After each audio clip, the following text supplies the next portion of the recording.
Greetings and welcome to everybody who clicked on this video for my little review of Splatoon Raiders for the Nintendo Switch 2. I just want to give my thoughts of this game. Just want to kind of give you a little overview what you can expect, how the creators made this game and what's different from Splatoon Raiders to Splatoon 1, 2 and 3. This video is mostly scriptless. I didn't want to write a script, I just wanted to give my honest opinion, how I felt while playing this game, what I felt while playing this game and what I noticed. So I'm not gonna cut around too much, it's more like a little podcast, if you will, a few minutes. So the first thing I noticed when I started this game was that there's a lot of tutorial. Thinking about it, it does make a lot of sense because people who just start to see this game or never played this game before, they need an introduction, and I think this is one of those little flaws of Splatoon. If you haven't played the first, second or third game or like a previous game, you do need some sort of introduction. You need to see how the game works, you need to see the weapons, you need to see the controls and all of that. But for someone who played the previous games, I would love to have a skip option, because the controls doesn't change. There are a few tweaks here and there, yes, but in general it stayed the same. So upon hopping to the first level, I noticed the whole, scheme of the level. You progress through a world map, and the world map shows little missions, little levels, and all of that you can enjoy, that you can go through, that you can explore, and you always have to fight your enemies and go to the end of the level. It's really cool and it's kind of good because it gives you a little, how do I say it, a little adventure. Every level is something on its own, but if you see it the whole picture and if you look at the whole game, everything fits together. And every level works the same, but it's like with a few tweaks, how you would expect an adventure game, honestly. What I tried to see is why this game was exclusively released on the Nintendo Switch 2. I tried to find everything from graphics, the resolution, the frame rate, and yes, the footage that I captured is in 30 frames per second, but the game is actually really stable 60 frames per second. I still would go out and say or assume that this game was developed for the Nintendo Switch 1, or the development started for the Nintendo Switch 1, but after a while Nintendo noticed that they could release it on the Switch 2, and they bumped up the graphics, they bumped up the resolution, the frame rate, and everything that comes to it to make it more beautiful or make it, like a next generation version.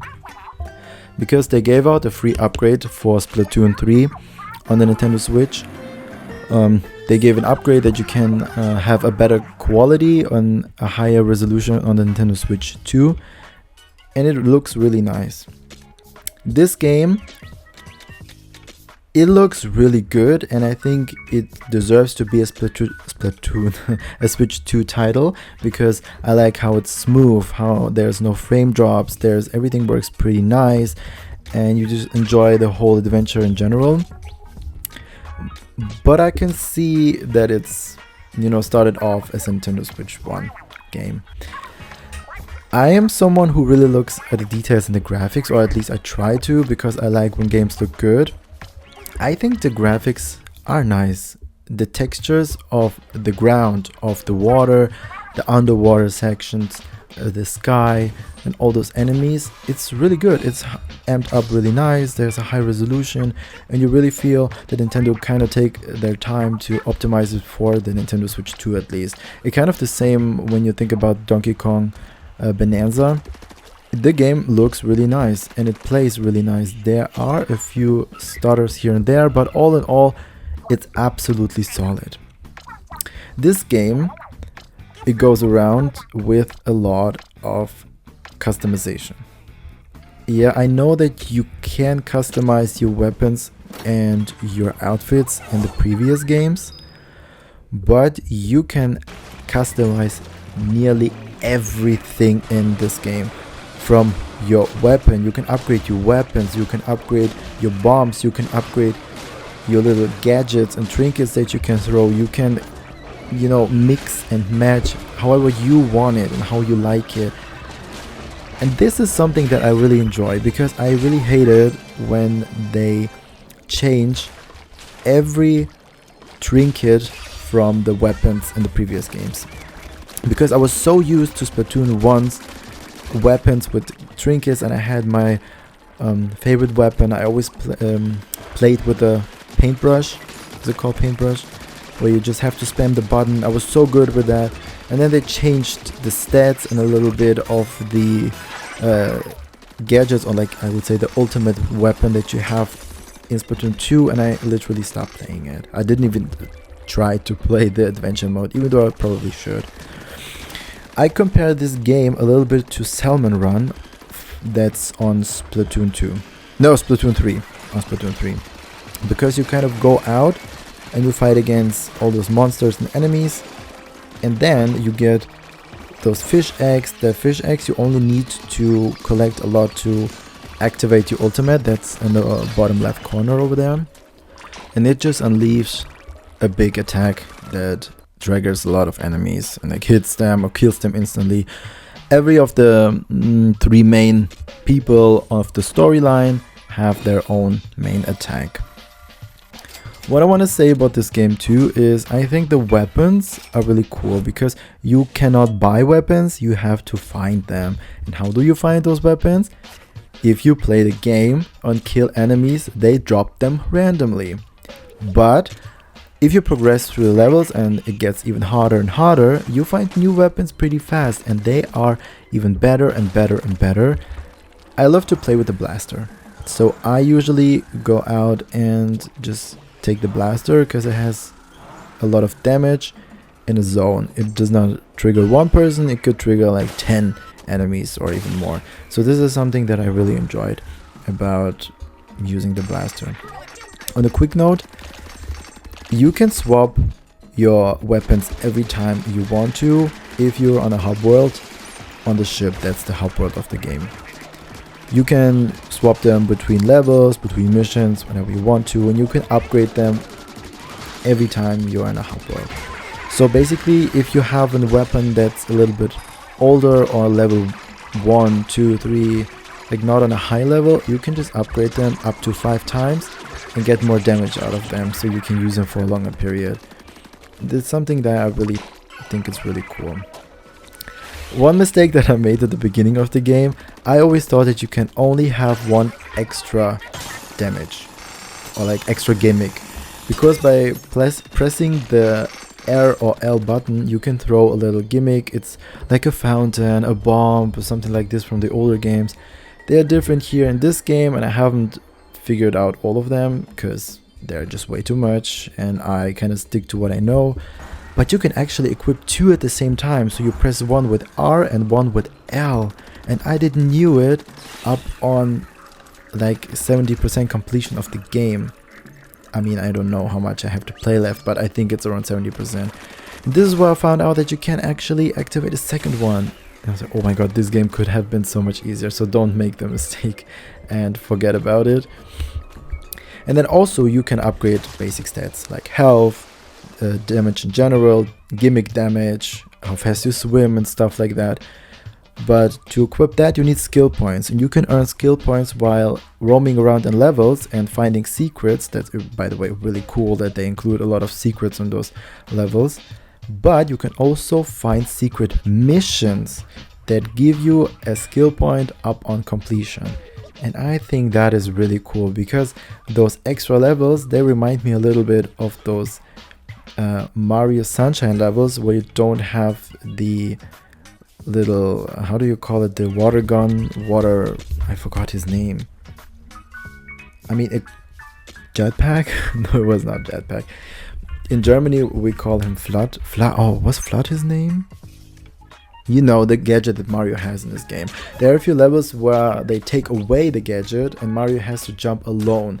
And this is kind of the same instance in those special missions here, because you get predetermined weapons. They take away everything you have and you get a weapon or sometimes only a gadget, and you have to finish those levels or those missions, the mission, with this gadget.